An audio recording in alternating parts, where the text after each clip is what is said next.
Rus dilində ayın tarixini necə soruşuruq? Bugün ayın neçəsidir?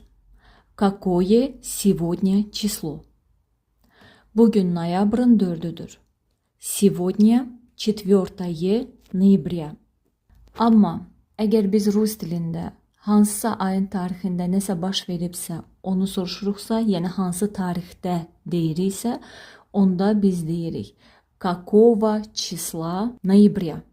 Yəni noyabrın neçəsində. Misal üçün, какого числа ноября ты родился или родилась? Mən noyabrın 4'ündə doğulmuşam. Я родилась 4 ноября.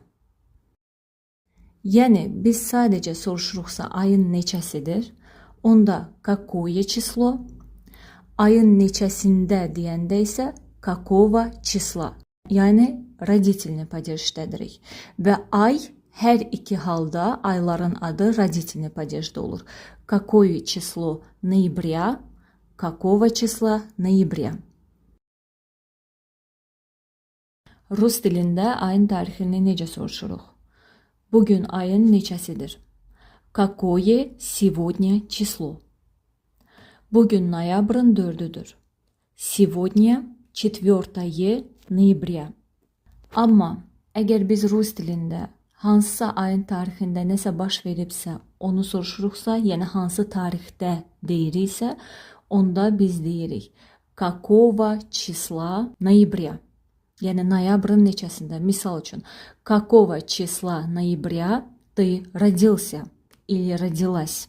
Mən noyabrın 4'ündə doğulmuşam. Я родилась 4 ноября.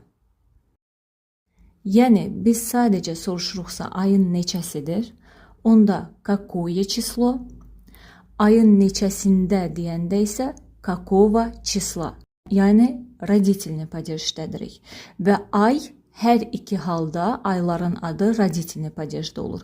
Какое число ноября, какого числа ноября.